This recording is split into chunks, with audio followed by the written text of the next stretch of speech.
Hello, hello, hello. This is Graham again with Tutorial Clarity. In this lesson, I'm basically going to show all of you how to do a 3D camera movement in your animations.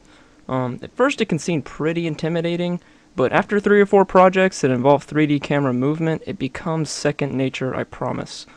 So anyway, here's the effect that we'll be creating involving 3D camera movements and 3D text layers. I fly like paper, get high like planes. If you catch me at the border, I got visas in my name. If you come around here, I'll make them all day. I get one down in a second if you wait. As usual, I'm going to be using the Trapcode Particular plugin, but I should note that it isn't completely necessary. The Trapcode plugins are really well programmed for 3D camera movements and working in 3D spaces, so I would suggest using them in your future projects that involve 3D cameras. All that being said, let's go ahead and get started. As always, let's make sure you're in a new project. Go to Composition, New Composition, and make sure you have my settings here. I'm just going to change the duration to about 10 seconds. It's going to be a relatively short animation anyway. Go ahead and pause if you need to, and there we go. I know that I'm going to be using a text layer for the 3D text, as well as a camera to rotate around the text. And yeah, so let's go ahead and just create a few layers, the ones that I know, intuitively that I'm going to be using. First one is our camera. And go to Layer, New, Camera, and we'll just call this Camera. I have the preset to about 35 millimeters, and go ahead and click OK. Click OK again. And there we go. Now what I'm going to be doing, there's a technique for camera layers, and I'm going to be parenting the camera to a null object, and I'm just going to be using the null object for the rotation, and that'll make sense a little bit later when we actually do that to rotate around the text. But go to Layer, New, and Null Object. And I'm going to select it, hit Enter on my keyboard, and just call it Null. That's it, just to keep things simple. The next one that we're going to be doing is our text layer. I'm going to go to Layer, New, Text. And on the text, I'm just going to type something like, this can be. And this can be anything you want is eventually what I'm going to be typing, but we're just going to start off with this, and I'll show you where I'm going with it. Turn off my tile action safe, and that's pretty much it thus far. The other layer we need to create is our background layer. So I'm going to go to Layer, New, and I'm going to create a solid. And I'm going to call this background. Again, keeping things simple. And I'm going to drag the background to the very bottom. And I'm going to drag the camera to the top. And I'm going to drag the null above that. And that's pretty much a good order. So we need to create these layers now that we have, now that we have them created, we need to make them 3D layers. And you can do that by hitting F4 on your keyboard, and you'll see that toggles between modes and settings. And we're going to apply and make the null object a 3D layer so we can get the 3D rotation options that come with it. And we're going to select our this can be, and we're going to make that 3D as well.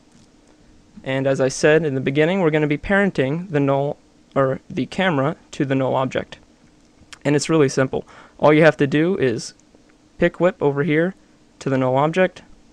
Ta-da! And now, wherever you rotate the null object, the camera will rotate as well. Excuse me. So just to keep things pretty simple, what I'm going to do is I'm going to take care of the background effect first, and I just applied a ramp, a gradient. So I'm going to go to Effect, Generate, come down to the bottom, and click Ramp. Alright, now I'm going to set the ramp shape to radial, and I'm going to just zoom out for a second, and I'm going to drag this circle into the center, because I want the ramp to start from the center and go outwards, like such. I'm going to set the start color to gray, not really a hard gray, just a little light gray, maybe a little bit darker. That seems about good. And the end color is already white.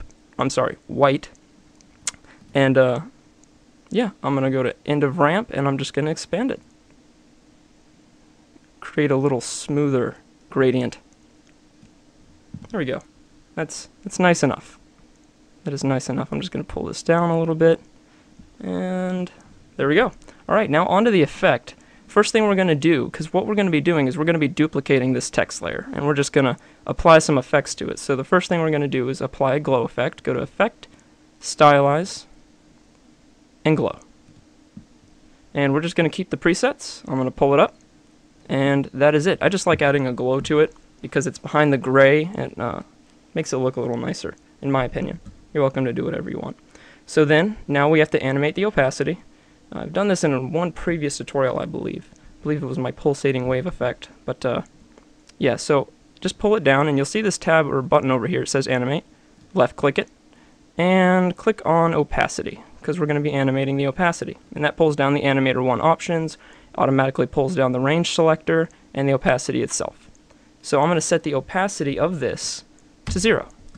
Now don't get this confused with the transform opacity, which is down here. Leave that at 100%. This is just the animator opacity. So now I'm going to select the range selector, pull that down, and left click the stopwatch, starting at frame 0, and I'm going to go up to about 15, maybe a little shorter, a little bit quicker, slightly, 13 frames. And I'm going to left click this diamond here to insert another keyframe. I'm going to double click the end of that frame, pops up the value, and I'm going to set the value to 100%. So now it animates on pretty smoothly, like such. Now, I'm just going to pull this back up, and that pretty much takes care of the animation for our text layer. As for the particle layer, you may have noticed that in the effect. This is completely optional. Feel free to skip this if you like, but I'm just trying to show the point that you can include particles into your 3D animations, and Particular is very effective at doing that. You actually don't even have to convert the layer to 3D. It's already done in 3D space. So I'm just going to do that for those of you who want to know. I'm going to go to Layer, New, Solid, and I'm going to call this Particles. And to save everybody time, I'm going to pull this down. I'm going to go to Effect, Trap Code, Particular. And like I said, to save everybody time, I'm going to just use an animation preset, specifically the T_wipe color glow, and that is down here at the bottom, I believe. Let's see, T_wipe glow colorful. Yeah, that's the one. And that actually starts off at the beginning, and it animates across the screen. Pretty cool, pretty cool. Alright, so I'm just going to leave it like that, and like I said, that's optional. You don't even have to have that. I just think it adds something nice to it. Alright, now what we need to do is we need to actually duplicate our text layers. Yeah, it really is that simple. The hotkey to duplicate a layer, by the way, is Control+D on your keyboard.